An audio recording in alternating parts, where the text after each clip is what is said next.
자, 그러면 203페이지 할게요. 자, 여기 보면 이제 그 자료 1번은 이제 그렇게 중요하지 않고, 그래서 이제 9년 생산되지 않는 물품은 수납에 면제시키도록 하다. 그래서 이거는 뭐의 원칙이 반영됐다고 볼 수 있어요? 임토 작공. 임토 작공이 뭐죠? 그 지역의 생산물만 걷어라. 이런 것도 임토 작공이죠. 그런 원칙이 이제 됐다. 그런 것들 이제 좀 보시면 되고요. 자, 그 다음에 이제 뭐 자료 2번은 이제 건너뛰고, 이게 잠깐만, 이게 이상하게 됐네. 203페이지 돼 있고, 이게 왜 거꾸로 돼 있어? 그래가지고 있네. 그래서 이제 있고, 자료 1번 있고, 이게 좀 약간 잘못된 것 같아. 스캔하면서. 자, 그 다음에 이제 그 자료 이제 그 3번은 뭐냐면 이때 이제 그 9년 단위로 해서 뭘 부과한 걸 알 수 있어요. 공납을 부과한 걸 알 수 있죠. 그래서 주요하고 이걸 이제 주연에서 빌려 상공을 하게 해다. 예. 그래서 법전에 실려 있는 공물 중에 백성들이 직접 납부하는 것이 많지 않습니다. 그래갖고 이제 주로 그 백성들이 납부하는 것보다는 주로 뭘 하다? 주연 단위 납부해라. 이런 의미고 이제 있고, 그 다음에 이제 여기에는 이제 뭐의 폐단이 나타났죠? 공납의 폐단이 등장했죠. 그 중에 하나가 이제 인납이 나오죠. 네, 항공은 상공을 의미하는 거예요. 그리고 인납은 땡겨 쓰는 거죠. 인납 폐단 나왔다는 거. 그래서 여러 폐단들이 이제 등장했다. 이런 것들이 이제 있고, 그 다음에 자료 5번은 임토 작공의 원칙이 잘 적용되지 않았다. 이런 것들이죠. 그래서 벌꿀이 강원도에 생산된다 하여 다른 도에 배정하지 않고 모두 강원도에 배정하면 강원도가 그걸 부담할 수 없다는 거야. 그러다 보니까 일부 지역에서도 부담을 하겠다. 그래서 이제 임토 작공의 원칙이 제대로 적용되지 못했고, 그러다 보니까 당연히 누가 등장할 수밖에 없는 여지가 대납업자, 그다음 방납업자들이 등장할 수밖에 없는 그런 이제 여건이 만들어졌다. 자료 6번을 통해서 확인할 수 있고요. 그 다음에 이제 자료 6번은 정부가 방납은 금에도 대납은 허용했다. 그 내용이 있죠. 그래서 세조실록에 있는 내용인데, 공무는 백성과 대납한 자의 양쪽에 심항할 경우에 대납을 허용하고 그 대납가는 수정이 가격을 정하여 수납하게 한다. 이런 것들이 이제 있고요. 그 다음에 이제 자료 7번은 이제 뭐와 관련된 내용이냐면, 이거는 이제 그 당시 방납업자들이 그 관리들과 이런 걸 짜고, 뭐냐면 중납첩이라는 이제 진성을, 이게 공납과 관련된 그 문서거든요. 이걸 짜가지고 조작을 해가지고 결탁한 내용이 나와요. 그래서 거기에서 이제 막대한 이득을 챙기고, 그래서 방납업자하고 권력자의 뭐냐면 그 유착관계, 이런 것들을 보여주는 것들이죠. 그래서 이 내용들 좀 기억을 해두시면 되고요. 자, 그러면 이제 진성하고 중납축이 뭔지 그 개념을 좀 풀어볼게요. 여기 진성도 나오고 중납축도 나오고, 그 다음에 그 앞에 그 설명 부분에서도 나오죠. 진성의 개념 보면 지방 9년에 바쳐야 할 공물의 종류, 그 다음에 수량, 납부하는 간청, 상납기한들을 기재한 문서예요. 그래서 수령이 발급하여 해당 9년의 공물과 함께 공물 수납하는 중앙관청에 보내게 돼 있어요. 그래서 했지만 아까 예전에 말했지만 그 공납의 주체는 지방 9년이죠. 그래서 이제 국민들에게 그 지방 특산물을 받고 나서 그걸 모아가지고 그때 그거 같이 정해서 보낸 그 문서가 진성이에요. 진성. 그 다음 중납처는 뭐냐면 지방 9년에서 지정된 간청에 공물을 납부한 후 중앙간청에서 일종의 연수종으로 발급한 게 있어요. 그게 중납첩이야. 그래서 이제 확인증을 하는데, 대개 이 방납업자들이 뭐냐면 이 중납첩을 조작을 해. 진성도 조작을 하고. 그래가지고 방납업자 중간에 갖고 이제 진성을 조작을 해가지고 좀 덜 바치고, 그리고 중납첩은 좀 더 줬다는 식으로 조작을 하는 거죠. 그래서 진성에서 나는 원래는 10kg를 바쳐야 되는데 이걸 이제 8kg 이렇게 바치는 식으로 이제 조작을 하고, 그 다음에 연수증 끊어줄 때는 8kg밖에 안 끊었는데 20kg 이 정도 그리고 20kg 이제 가지고 와서 이제 중납점 가져가지고 그걸 일반 군연한테 n분의 1을 하는 거야.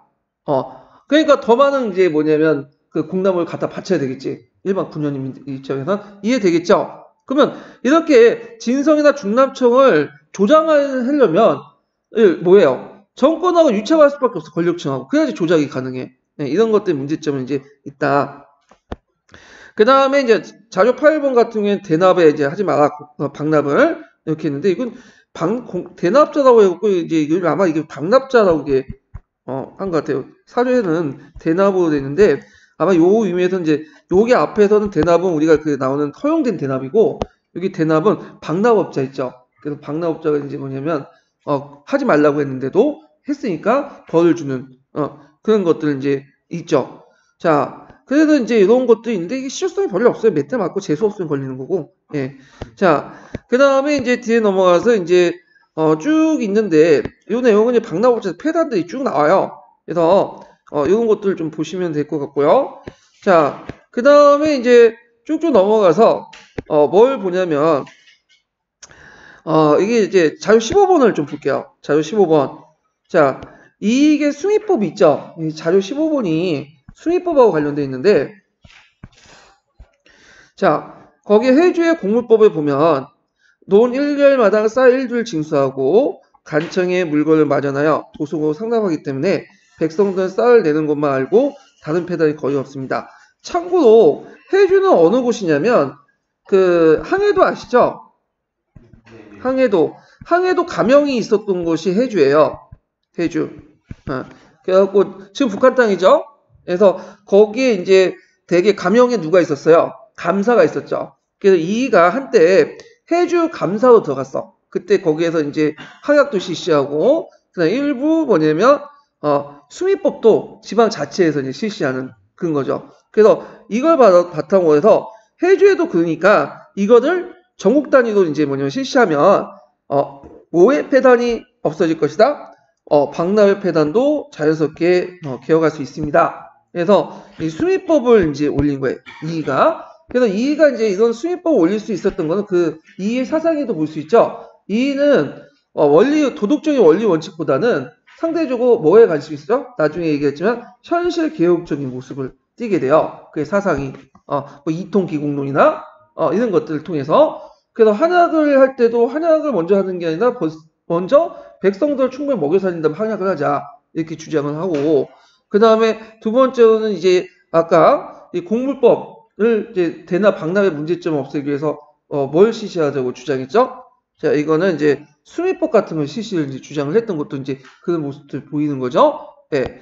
자, 그래서 뭐는 신만 양봉서 같은 경우는 아직 이제 학계에 여러 가지 문제점이 있고 이런 논란이 있고요. 자, 이런 측면이 이제 뭐냐면 이해 개혁 사상 이런 것들 이제 볼 수가 있어요.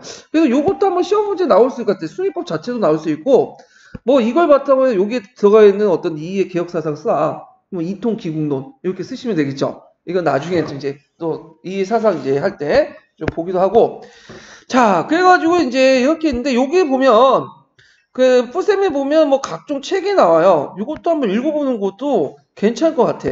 네, 그래서 선조실록이나 선조수정실록이 있는데 선조실록은 그 당시 이제 선조가 이제 있을 때 즉위할 때 이제 실록을 얘기하는 거죠. 그래서 이 선조실록이 누가 작성했냐면 강해군 즉위 후에 이제 북인 정권 대북 계통에서 이제 작성을 했어. 그러니까 이제 나중에 이거에 대해 반발 서인 정권에서 이제 이거 마음에 안 든다. 그래서 다시 선조 수정실록을 만들어요. 네, 두 개 책이 동시에 있어요. 그리고 이제 선조 수정실록을 또 작성했던 게 뭐냐면 선조실록이 좀 부실해. 내용이 왜 부실할 수밖에 없는 게 임진왜란 때 도망갔잖아. 몽진했잖아. 그때 사관들이 도망가면서 기존의 사초들 다 버리고 왔어. 그러니까 근거 없는 거야.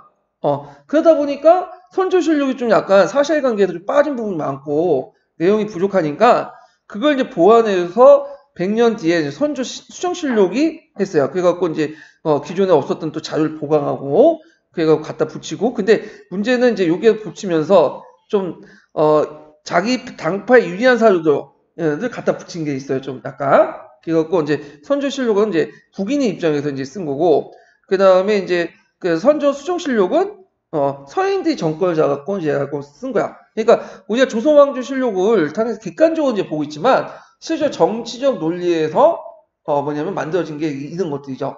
예. 그래서 이런 것들 좀 기억을 해두시면 될 것 같아요. 이런 것들 차이가 있어요.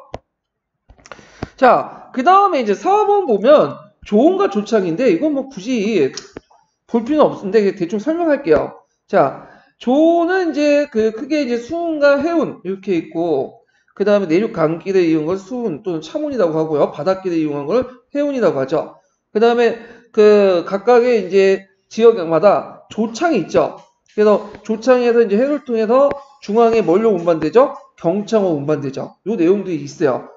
다만 이제 한경도, 평안도, 제주도는 익류지역으로서 세국을 조언하지 않고 자체적으로 보관했다가 군량미나 외국 사신비도 접대비를 썼다. 그래서 군량미나 외국 사신비 접대비는 평안도 한경제주고 제주도는 뭐 외국 사신이 올 리가 없죠. 여기는 군대도 볼 필요 없고 그리고 거기는 왜 그러냐면 너무 머니까 그냥 자체 써라. 그런 의미가 있어요. 요거는 자 거기에 보면 이제 여러 가지 조창 수세 지역이 있는데 이거 우리가 이제 볼 필요는 없죠. 이게 무슨 조창 지역이 쭉 있으니까 참고해 주시고 그 다음에 이제 요 조창과 관련된 그림이 쭉 있고 운반하는 과정에서 여러 가지 문제점이 있어가지고 뭐 가적 그 다음에 길에 어디 가기 그리고 가끔마다 이제 여기 안흥량 지역에서 옮기다가 이제 폭삭 난파되는 경우가 있어요. 좋은 선이 그런 경우가 있고 그래서 이제 또 어떤 분은 이제 고의로 파손되거나 세고 훔치는 이런 문제점이 있었다. 그래서 이 내용들이 이제 구성이 됐고요. 그리고 조군을 운영하는 사람은 조군이라고 하죠. 근데 이 조군이 상당히 일이 힘들었나 봐. 세습직이고. 그래서 그들이 양인이지만 투 안 하려고 했다. 그래서 신량 역청 계급의 하나다. 요거 이제 그 내용이 있어요. 자, 그 다음에 초기 때 이제 조은선이 보이죠? 조은선. 보이죠? 이걸 이제 뭐라고 하냐면 맹선이라고요. 좀 알려지지 않지만, 이 맹선은 뭐냐면, 뭘 만들려고 하냐면, 이게 일종의 조전선인데, 이게 뭐냐면, 기본적으로 뭐냐면, 쌀을 운반하는 거야. 운반선이야. 운반선. 그래서 운반선답게 이렇게 밑에 폭이 상당히 깊죠? 많은 걸 실어 내려니까. 근데 전시에는 뭘 하냐면 이 조전선에서 조언도 하고 뭐냐면 뭐도 하냐면 전선으로 이용을 해요. 전선으로. 그러니까 평상시에는 조언서 쓰다가 전쟁 나면 뭐예요? 전선 만든 거야. 그래가지고 이제 있는데 이게 문제점이 있어. 전선 사용할게요. 어떤 문제점이 있냐? 자, 여기 보면 여기에서 노를 짓거든요. 지금. 그러면 병사들이 탈 거 아니야. 그럼 노를 짓는 사람과 뭐예요? 이 병사들이 어떻게 되죠? 같이 있죠. 그러니까 노를 짓는 사람들 지금 무방비단 말이야. 근데 외구대 특징은 뭐예요? 건너뛰어가지고 막 오는 거잖아. 기어 올라와가지고. 그럼 여기 기어 오면 당연히 노를 짓 수 있어 없어요? 분할을 못 짓지. 그러니까 싸우는 공간하고 노를 짓는 공간이 같이 있다 보니까 문제점이 생기면서 나중에 이제 삼포 외구나 뭐 이렇게 그 을묘 외변이나 이런 걸 갖고 나서 이제 새롭게 만든 것이 명종 때 뭐냐면 우리가 아는 판옥설 있죠. 판옥설 만들어. 그래서 상층 간판을 더 올려가지고 거기에 이제 옥을 실을 만들어갖고 노를 짓는 사람들 보호하고 싸우는 공간 따로 분리시키는 판옥설을 만들게 되죠. 하여튼 뭐 이렇게 맹선의 기반이 됐던 판옥설이고 판옥설을 뜯어낸 것이 뭐다? 거북선이다. 이렇게 좀 기억을 해두시면 되고요. 자, 처음에는 간선 중심의 조은제를 이제 운영했어요. 근데 이제 조군들이 막 도망가고 등등 하니까 이게 제대로 운영이 안 돼. 그래갖고 오늘날 말하면 아웃소싱을 시켰지. 그래가지고 이제 민간 업체들 주로 경강상인들에게 이제 주로 했는데 이 경강상인들도 제대로 이제 못했다. 뭐 이렇게 있고 나중에 이제 조세 급납화 이런 걸 또 하면서 실질적으로 이제 뭐냐면 많은 물자들이 엄청난 이제 세곡 운반이 일어났고 결국에는 이제 간선 중심이 완전 포기된 수중 때부터 완전 포기하고 이제 민간 업체에 완전 맡겼다. 그 내용들이 쭉 있어요. 네. 근데 뭐 중요한 건 아니니까 좀 기억을 해두고 다만 이제 조언에 이제 관련된 경강상인 집단할 때 이제 조선 후기 때 관련된 거니까 같이 기억을 해두시면 될 것 같아요. 요거는 그냥 건너뛸게요. 자, 그 다음 장에 넘어가서 이제 쭉쭉 넘어가서 조선시대 때 이제 상업정책을 볼게요. 조선 전기 때. 근데 여러분들 이제 알다시피 조선시대 때는 그 어떤 정책을 했죠? 중농 억상 정책, 무본 억말 정책이라고 또 하죠. 요때 무본이라는 건 뭐죠? 무본이라는 거는 예, 상업이죠. 상업을 억제하고 죄송합니다. 농업을 이제 근본으로 해서 무본이라는 건 억말은 상업을 억제한다. 그래서 중농 억상 정책을 얘기를 하는데 그래서 조선전기는 그렇게 볼 필요 없어요. 이거는 되게 이제 시험 문제에 상업 정책 나오면 조선전기보다는 어디가 많이 나오냐면 저쪽 그 후기 때가 나와요. 예, 그래서 여기는 주로 이제 뭐와 관련된 거 뭐 시전상이 있죠. 예전에 한번 그 조선전기 시전상인과 관련된 부분들만 이제 읽고 넘어갈게요. 그래서 이 부분들은 좀 뒤에 읽어 보시고 그 다음에 이제 도시의 시전상을 볼게요. 자, 시전상인이 예전에 한번 잠깐 조선전기 시전상인들이 좀 나왔어요. 그래서 시전이 언제 설치됐고 뭐 그 관련된 내용들이 나왔는데 그 내용을 보면 자, 시전을 통해 도성사업과 전국의 교환 과정이 간장하고 그래서 동시에 국가의 수요물과 도성민들의 일상적인 수요품을 조달할 목적이었다. 이거는 그 당시에 이제 한양이라는 도시가 소비 도시이기 때문에 뭔가 물건을 조달할 수 있는 공간이 필요하죠. 그래서 이제 시전을 국가에서 만든 거야. 그래서 이제 여기 보면 태종 12년 2월부터 14년까지 세 차례에 걸쳐서 행랑 조성을 끝에 오늘날 종로 일가와 상가 일대 그 다음에 그 남대문 일가 일대가 시전 상가가 되었다. 그래서 이 구역을 이제 시전구역으로 했다. 그랬거든요. 그래서 대개보면 조선시대 때 여기 동대문이 있고 여기 서대문이 있으면 그 동대문과 서대문 있는 그 길을 큰 길을 운종가라고요. 운종가 딱 중앙에 뭐냐면 오늘날 종로 있죠? 종로 일대에 시전상인 집단들이 몰려 있었어. 거기에서 이제 그 여러 가지 상가 건물 만들어 놓고 정부가 임대 시켜 놓고 거기에 시전세를 받았고 그 물건을 갖다 팔고 그렇게 이제 했거든요. 자, 그래서 이제 시전횡령에는 강제로 이주한 개성상인들 비롯한 대상인들이 입주가 하여 영업했다.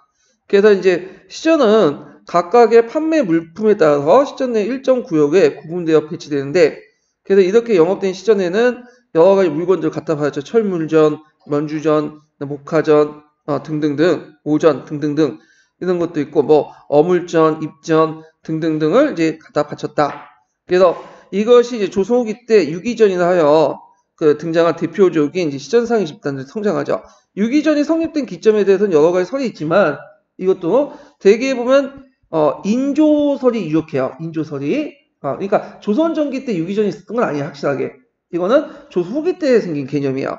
예, 그래갖고 있고 조선 후기 때는 이게 6개 신전 외에도 나중에 얘기했지만 여러 시전들이 형성되죠. 왜냐하면 이제 도시 인구도 늘어나고 그랬다 기호품도 많이 늘어나고 생산량과 생산 품목도 많이 늘어나다 보니까 여러 시전들이 이제 존재했다. 이렇게 이제 보시면 되고 그러면 국가가 이제 건설 공랑에 영업하는 이들 시전상인들은 그에 상응하는 의무로서 시역을 부과됐다. 공짜로 해주는 게 아니죠.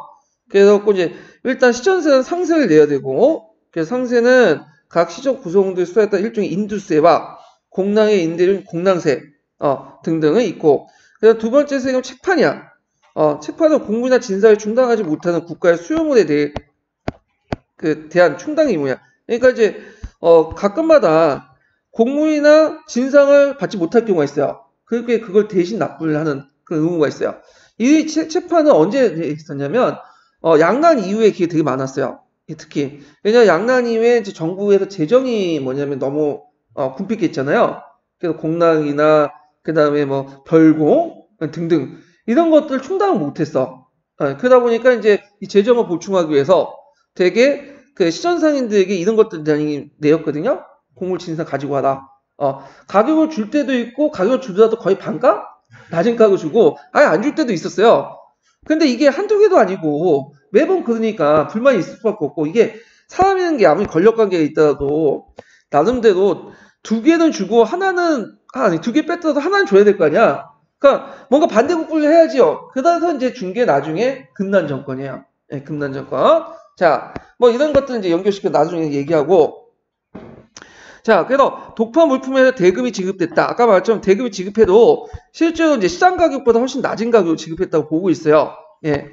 그 다음에 자벽인데, 자벽은 이제 주로 국장이나 대신에 예장에 대한 추적 의무를 이제 얘기한다. 그래가지고 그 예를 들어서 시전상인들이 이제 뭐냐면 뭐 국가해적 행사나 이렇게 할 때 필요한 물건들 대주는 거 있죠. 이런 것도 이제 했다는 거죠. 자, 그래서 시전상인들은 시역에 대한 부담하는 대신에 국가와 보호 및 육성을 받으며 도성 내에 그 판매한 물품의 독점권을 보장받다. 자, 이거는 이제 우리가 얘기하는 금난 정권을 얘기한 것 같은데, 근데 조선전기 때는 금난 정권 자체는 없었어요. 왜냐면 조선전기는 아직 상품화폐 경제가 발달하지 못하다 보니까 자연 독점이었어. 경쟁 상태가 없었어. 그러니까 그런 상태에서 무슨 제도적으로 그걸 보장받고 그래요. 그러니까 금난 정권이 보장된 것은 언제 때냐면 조선 후기 때 얘기야. 이때 이제 새로운 상인 집단들, 잡상인들, 사상들이 등장하면서 경쟁 관계가 이제 하게 되죠. 그러면서 이제 뭐냐면 보장받게 돼요. 그래갖고 이제 있는데 아마 이거는 조선 전기와 조선 후기 내용을 같이 적어놓은 것 같아요. 그냥 통틀어갖고 통칭해서. 자, 그 다음에 이제 이렇게 해서 시장 발전상이 쭉 있는데 도시 인구가 증가되고 전국 각지의 공물을 도성에 대납하거나 사서 바치는 추세가 일반화되면서 시장이 확대되고 발전되었다. 그리하여 성종 때 이어 기왕에 설정된 시정구역이 확대돼서 종로 사가 지역이 새로 편입되고요. 곧 이어 시전의 가게 종류에 따라서 재배치하는 목적에 따라 전면적인 시전 재편 사업이 뒤따랐다. 그래서 자주, 육사 등의 이름과 기능을 가진 조직 체계가 정비됐고 이들이 상권이 국내에도 이제 확대되는 것 같다. 네. 그래서 이런 내용이 있고요.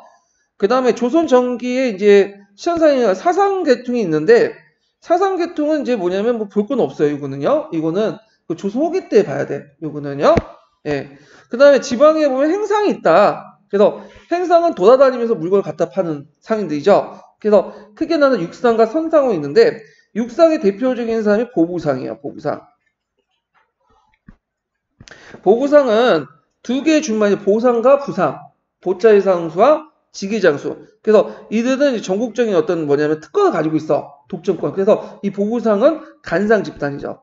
뭐 보부상 왜 이렇게 특권을 가졌는지 여러 가지 이유가 있는데 뭐 이성애가 예전에 동국면에 있을 때 여진 쪽과 싸울 때 뭐 도와줬다.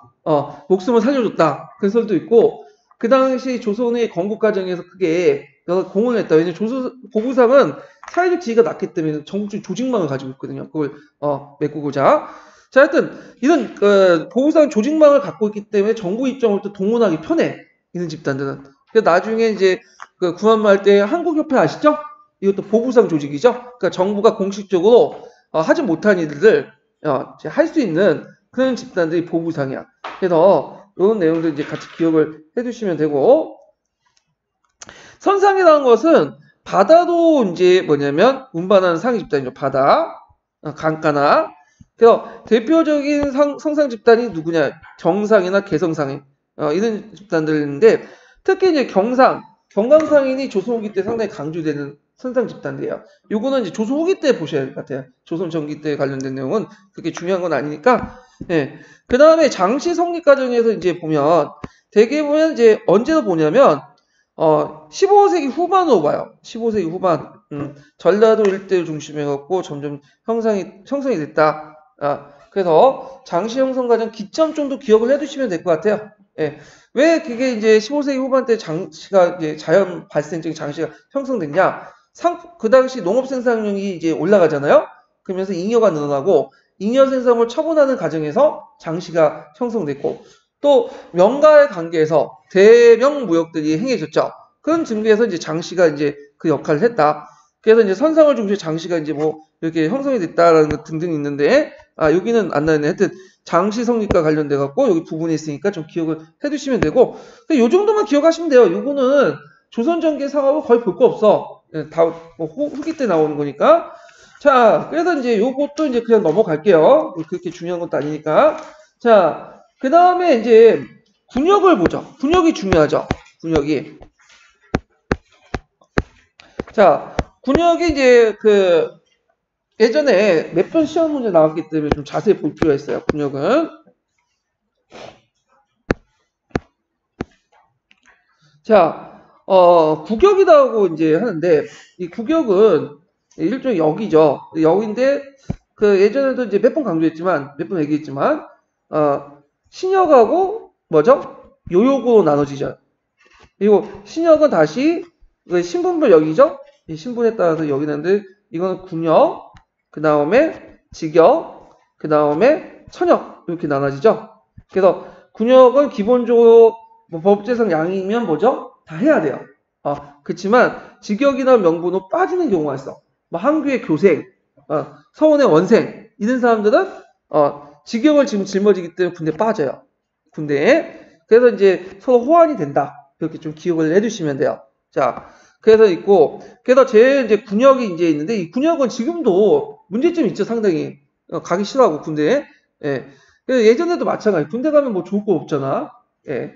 물론 국방에 의무한 게 있어가지고 가야긴 했지만, 자, 그래서 이제 성인 남자면, 신분상 성인 남자면, 원칙상, 봉족이든, 정병이든 군역을 짊어져야 돼. 그리고 이제, 뭐냐면, 그렇지만 실제적으로는 양반들은 이제 점점 어떻게 될까요? 안 지게 되죠. 예. 그래서 이제 이게 군역이 양역화되는, 일반 양민들만 지는 그런 거 바뀌게 되고, 그리고 원래 천민은 군역 질까 안 질까요? 원래 안 져요, 원칙상. 예. 왜냐하면, 이들은 이제 공동면 천역을 일부 지겠지만, 천민들 자체는 그 권리도 없기 때문에 의무도 없어요, 얘네들은. 예. 그렇기 때문에 군역을 짊어질 필요 없지만, 그 원칙인 거고, 실제적으로 져요. 이렇게 갖고 뭐 예비군에 편입한다든지, 등등 지방군 편입되면서 지게 됐다. 대표적인 게 잡새군이나 소고군 이런 것들이죠. 이게 예전에 기출문에 나왔던 거죠. 자, 그러면 이제 군역에 대해서 이제 얘기해 보죠. 군역을 대해서 이제 아까 집에 설명한 이제 군역, 직역, 천역 해서 신분에 따라 신역이 이제 연결돼 있다는 거. 요역은 부역, 여역, 뭐 호역이라고 이제 하는데 그 신분에 낮고 낮은가 관계없이 이제 가별 민호당 노동자들을 이제 착출하는 것이었다. 자, 그러면 군역을 이제 볼게요.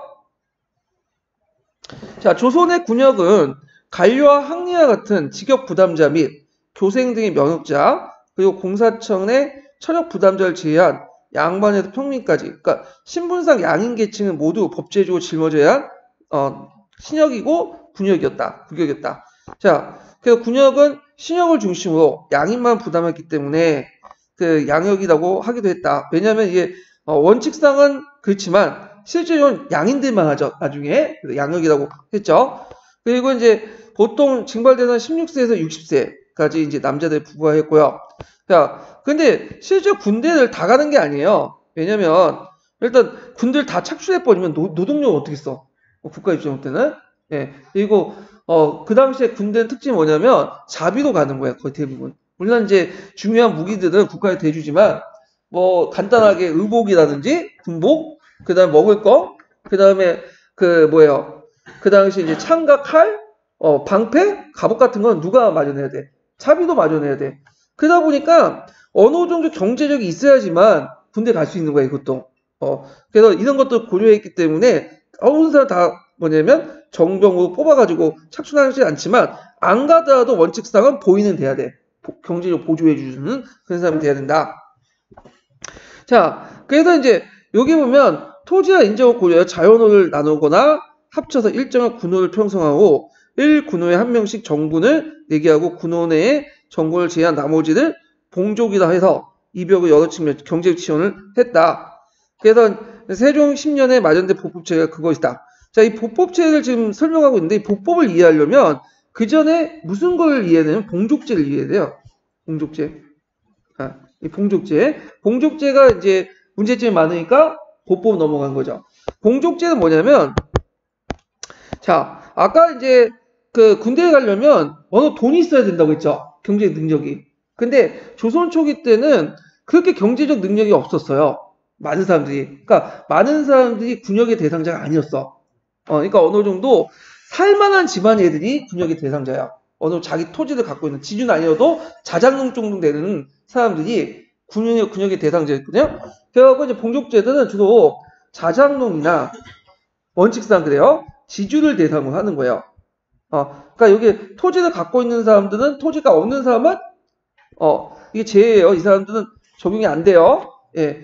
그래서 자산론과 지주를 대상으로 이제 했는데 이거 어떤 식으로 선발하냐면 집이 이제 3호가 있죠. 세 개를 묶어. 이렇게 A 집안, B 집안, C 집안 이렇게 세 개를 묶고 3호를 묶어서 일종의 군호로 만들어. 군호로. 그리고 요 군호를 만들고 그 각 집안마다 3호마다 한 명씩 착출해요. 그러면 3명이 되는 거죠. 3명. 이건 원칙의 얘기예요. 그 이상 더 착출할 수도 있고 적게 착출하는데 대략 그렇다는 거야.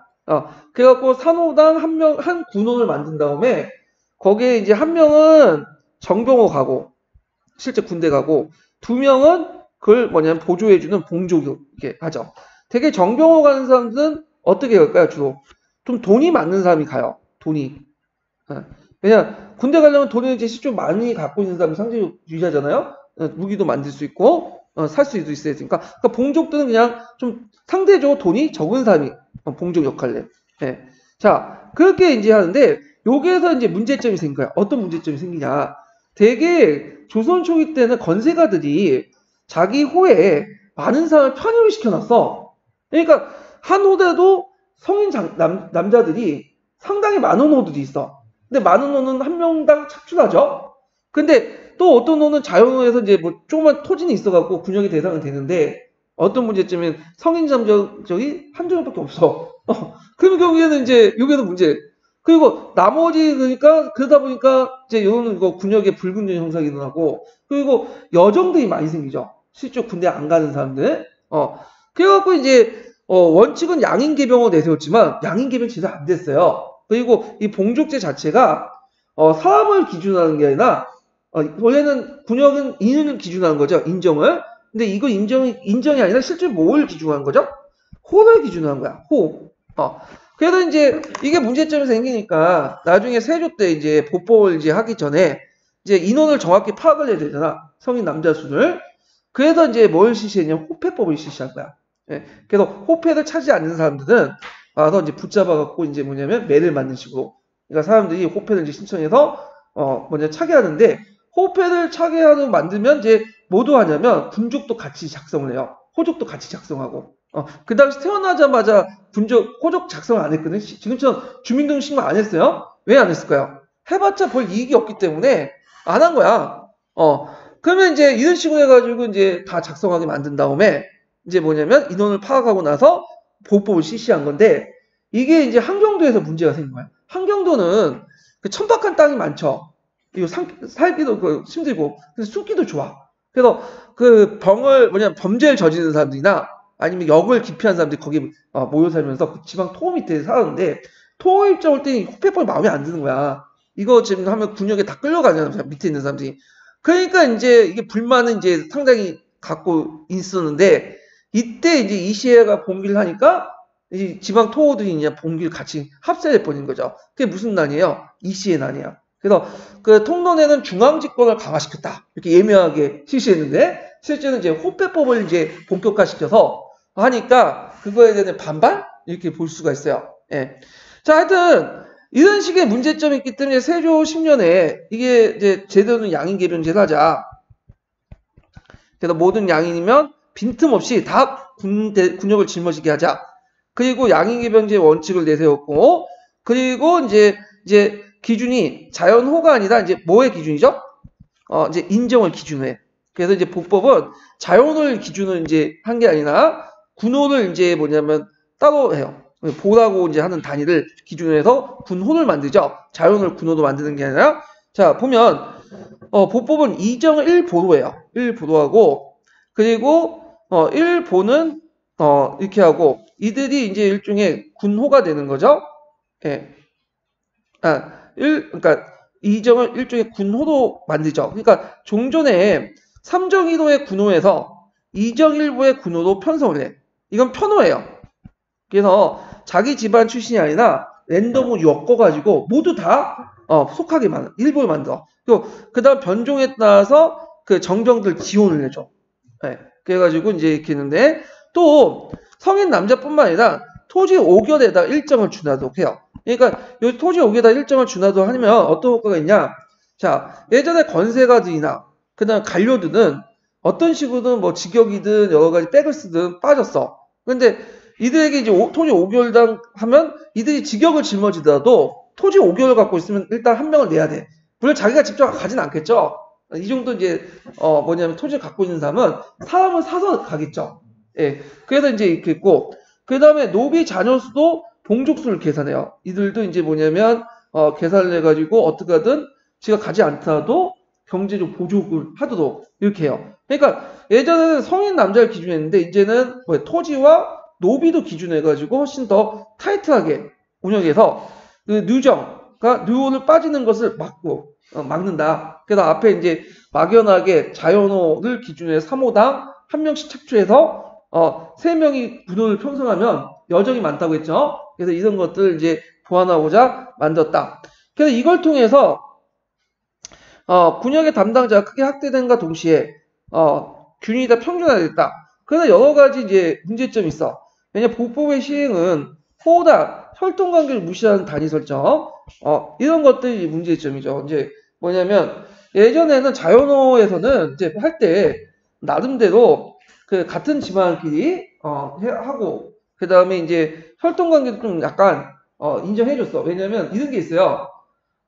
부모님을 모셔야 돼. 부모님을 모셔야 되는데 거기 이제 외아들이야. 그러면 예전에 자연호에서는 그걸 좀 빠졌거든. 근데 요거는 외아들은 너도 그 먼저 군대 가 이런 식으로야. 그리고 그 뭐냐면 4명 5명이 있는데 만약 군대 동원해야 되잖아 전쟁하면 5명 다 끌고 들어와. 그러면 그 집안은 어떻게 됐어요?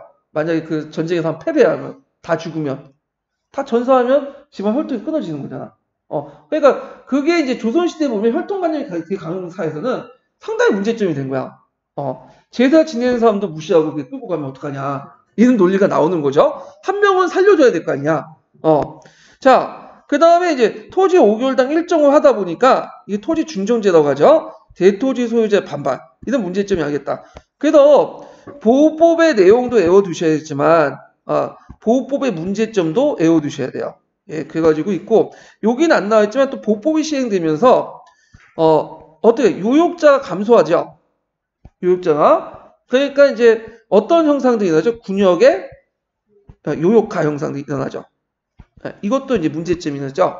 예, 실제로 군역 간다고 했지만 그냥 뭐예요? 토목공사를 동원하는 그런 문제점이 있고 심지어는 성인 남자들이 부족하니까 어떤 형상들이 일어나냐면 승려들도 있죠. 동료인데 승려들이 동원되게 되게 편해. 군대하고 승려들이 그 공사에 뭐랄까 이게 토목공사하기 편해요. 조직화돼 있잖아. 그래서 맨날 동원되잖아. 지금 중국도 그렇고 뭐 북한도 그렇고 우리나라도 그렇고 맨날 그 무슨 수재나 한재가 일어나거나 그 다음에 뭐 어떤 여러 가지 길을 닦거나 할 때는 다 동원되잖아요. 그렇게 조직화가 편하니까. 그러니까 이제 문제점은 뭐냐면 그러다 보니까 주업이 완전 놓치게 되는. 주업이 뭐예요? 싸우는 거죠. 그 시간에 훈련한 시간에 뭐냐면 그냥 땅 파고 삽질하고 그러니 뭐 군대 뭐냐면 그 군사에 올라가겠어요. 그래서 미국 같은 경우도 예전에 그렇게 했는데 이게 이제 문제가 좀 있다 해서 아웃소싱을 다 시키더라고 미국은. 그래갖고 이제 미국 같은 경우에는 뭐 배식이나 급식 그리고 뭐 이런 것들 있죠. 도로공사 이런 것들을 다 민간 업체들. 요즘에도 우리 군대에서 그런 거 있대요. 예전에 난 땅을 많이 팠거든요. 많이 인사에게 훈련해서 공사지도 많이 했는데 요즘에는 그냥 다 아웃소싱 시키더라고. 요즘에 그런 거 안 하더라고요. 납질도 안 해요. 요즘에는 군대에서 되게 편해졌어. 그래서 했는데 하여튼 이게 중요한 거 아니고 자 군역의 요역화 형상이 일어났다. 이렇게 좀 기억을 해주시면 되고요. 자 군사전개 군역 담당은 병종의 유형에 따라 크게 세 가지를 나눠볼 수 있는데 일단 갑사가 있어요. 갑사는 직업구인이야. 얘네들은 일정한 식업 이제 무가는 아니지만 간단한 무예 시치를 통해서 하는 직업구인. 오늘날 하사관 정도 되는 이런 사람들이고 그 다음에 국가에 이제 강제로 징발하는 사람도 있죠. 그걸 정병이라고 하죠. 또 이제 기종에 따라 기병, 보병 이렇게 있고 수군이 있어. 수군. 수군이 있는데 이 수군은 이제 보통 세습을 해요. 왜냐면 이거 되게 힘든 직업이거든. 거의 이것도 일종의 식량 역천이에요. 네. 그래서 우리가 보통 보충군이라고 해서 그 천인이 양인이라 되려면 먼저 단계가 조선시대는 보충군에서 한 몇 년 동안 일을 해야 돼. 되게 수군에 끌려가요. 이 수군이. 그래서 상당히 천한 직종이에요. 그 당시에는. 그 다음에 예전에 한번 얘기처럼 특수한 부대가 있죠. 그래서 초창기 때이지만 충의와 충창이 이런 것들이 위자 붙은 건데 이건 특권층 자손들은 여기는 가려고 해. 또 이상하게. 왜 가냐면 되게 보면 어떤 사람들이 가냐면 되게 왕실 있죠. 종친이나 아니면 고관 대작 중에 그 음서 있죠. 음서를 통해서 이제 가야 되는데 조선시대 음서도 가고 본다고 했죠. 거기 중에 반은 떨어져. 그러니까 떨어지는 애들이 거기 딱 편입을 시켜. 그러면 하는 것도 없어요. 그냥 놀자판 군대야 그냥. 그냥 있는데 여기 좀 있으면 몇 년 근무하면 하급 관리 있죠. 하급 수정직은 갈 수 있어. 네. 그런 이제 혜택을 주기 때문에 많이 들어가게 돼요. 그래서 이제 있고 그래서 이제 군영제는 또 병농일치제를 이제 하죠. 농사를 지면서 같이 군대도 같이 하는. 그래서 이제 갑사, 정병, 수건 등은 그 지방에서 일정하게 농사를 지으면서 일정 기간 동안 돌아가면서 그 뭐냐면 번상 서울에 갔거나 또 유방은 뭐냐면 그 전략상 주요 지역에 군대를 배치해 방비하는 일을 하면서 군역의 의무를 수행했다. 그래서 예를 들어 내가 전라도에 있어도 그 돌아가면서 이제 번상도 하고 그다음 유방군이라 해가지고 저쪽 한경도나 평양도 사군 육진 지역에 있죠. 그래서 사군 육진 지역의 그 군대 편제를 보면 토착인들이 많아요. 근데 토착인들만 있으면 반란을 일으킬 수 있잖아. 얘네들이. 그래서 그걸 견제하기 위해서 유방군들을 이제 뭐냐면 거기에 놔둬. 다른 그 시도 다른 그 지역의 사람들 섞어가지고 배치시켜. 예. 그래서 이렇게 이제 했다. 자, 그래서 세조 때 마련된 보법체제에 군역의 군인화의 정책에 따라 양반도 갑사와 정병의 일반 군역에 편입되어 신분에 대한 구분이 완화되었으나 동시에 양반층의 군역 기피 현상이 나타나기 시작했죠. 이런 것들이 이제 뭐냐면 혼재돼서 나중에 이제 중종 때 들어가면 양반층이 군역에 제외한 걸 당연시하게 돼. 왜냐면 양반들은 이때 이제 어떤 식으로 편법을 쓰냐면 자 군역하고 직역하고 호환이 된다고 했죠. 이들은 여러 가지 이제 목적으로 이제 관리가 되거나 관리되면 군대 안 가죠. 그 다음에 서원의 원생이 되거나 원생이 돼도 군대 안 가. 왜? 직역을 수행하잖아. 그 다음에 교생이 돼도 한계 교생이 돼도 군대 안 가. 왜? 학생으로서 직역을 수행하잖아. 자 이런 식으로 해가지고 뭐냐면 빠지는 식이야. 근데 만약에 원생과 교생이 있는데 제대로 뭐 공부도 안 하고 땡땡이 치고 그런 애들은 또 떨어지면 거기 퇴학당하면 끌려가야 돼. 그래갖고 이제 이런 것도 있는데 이거조차도 이제 뭐냐면 인조 때 들어와서는 아예 없애고 뭐죠? 인조 때 들어가서는 이들이 이제 유학의 호에 편입시키면 아예 면제받는 식으로 이제 바뀌게 되죠. 그래서 보통 양반제도의 성립은 이제 군역제도의 면제를 여부를 가지고 논하거든요. 그래갖고 이제 되게 그게 확립된 게 반상시 확립 때를 이제 사회적으로 인조 때다. 이렇게 이제 보고 있는 게 그 중에 하나예요. 예. 자, 그래서 이제 이렇게 이제 보시면 되고. 자, 그래서 이제 그 양인층만 당장 양육으로 이제 국한이 됐고, 그리고 이제 이러한 양반제 군역제 외 형성에 대한 구체적 설명은 아직 미흡한데, 대체 16세기 이래 사족 지배 체제 형성에 따른 반상에 입각한 신분의 고착 또는 가전제 소멸 그 요인을 제시하고 있다 등등 이렇게 이제 보시면 되고요. 자, 군역은 16세기 경과되면서 양반측 군역 편제에 제외됨으로써 일반 양인이 주로 담당하는 신역으로 이제 굳어지면서 양역 굳어지면서 양역이라는 용어가 군역의 또 다른 표현을 쓰게 되고요. 그리고 일반 양인데 군역 부담이 더욱 늘어나게 되죠. 그리고 그게 너무 심하니까 도망가는 그 군대 군역을 피하는 형성들이 일어나요. 그래서 이제 도망갈 만큼 또 일반 양인들이 부담을 해야 돼. 그래갖고 이제 이중 부담을 지게 되고 그리고 이제 아까 얘기한 각종의 요역에 군인이 동원되는 형상이 일반화되고 그러다 보니까 이제 농사철에 농사를 지어야 되는데 군역이 끌려가면 농사를 못 짓잖아. 그러니까 이제 이걸 어떻게 하든 피하려는 게 형상이 일어나. 그래서 이게 원칙이 우리나라도 그런데 항상 그 유교 윤리를 너무 강조하는 사람 그 나라에서는 항상 원칙 명분이 강조돼. 근데 그 원칙과 명분이 실정에 안 맞아. 되게 보면 되게 실정에 안 맞아. 그러면 항상 뭐가 나오냐면 예가 나와. 예 규정이. 예의 규정 원칙과 명분이 이제 원칙이 제대로 안 지키니까 몇 가지 사례도 예의 규정을 만들어갖고 이제 만들어져요. 예의 규정이. 그런데 시간이 지나면서 예의가 뭐냐면 원칙이 돼버려요. 이게 특이한 거야. 그래서 원래 거의 이게 이제 보호법은 원칙이죠. 근데 보호법이 현실적으로 이제 좀 여러 가지 문제점이 일어나니까 이때 이제 그런 대입죄와 수포죄예요. 대입죄는 사람을 사서 이제 하거나 수포는 대신 면포를 납부하는 방식이야. 이게 이제 일종의 가능한 거죠. 대입죄, 방납 수포죄, 방금 수포죄 이렇게 했는데, 자, 이런 것들이 이제 원래는 원칙이 아니고 예거나 불법인데, 나중에 이게 원칙이 돼버린 거야. 무슨 법을 통해서, 그 다음 군적 수포죄를 통해서 이게 원칙이 돼버린 거죠. 이렇게 이제 이런 것들이 있었다. 자, 이와 같이 군역죄가 양반층의 이탈에 따라 군역 담당층 양인으로서 축소되고, 실제 이력 대신 대립 및 수포에 따라 재정적 성격이 전환되면서 결국 오이지를 근간으로 군사력이 약화되고 국방력 공백이 일어났고요. 그래서 이때 이제 군적 수포제가 이제 실시됐죠. 근데 군적 수포제를 이제 실시하면 이 군적을 받으면 군포를 받으면 군인 고용해야 되잖아요. 근데 군인은 고용 안 하고 최소한만 고용하고 대부분은 뭘 했냐? 자, 지방 간청 경비, 중앙 간청 경비를 써버린 거야. 국방비를. 그래서 이제 병력이 별로 없을 때 누가 쳐든 거야? 임진왜란이 터진 거지. 그러니까 초기 때는 강군들이 이제 비리비리한 게 이런 그런 뭐냐면 군역제도의 어떤 문제점 이런 것들이 같이 이제 연결돼 있죠. 그리고 그 당시에는 한 200년 동안 평화기다 보니까 느슨해졌어 그냥. 그래서 이제 군역제도는 그러니까 뭐냐면 그렇게 군대도 강화하지 않고 그러다가 100년 동안 그 전국시대 때 그냥 밥만 먹고 싸운 왜군들과 싸움을 하니까 싸움이 되나? 그러니까 초기 때 밀리는 거지. 근데 싸움이라는 것도 좀 웃긴 게 많이 하다 보면 뭐예요? 늘어나.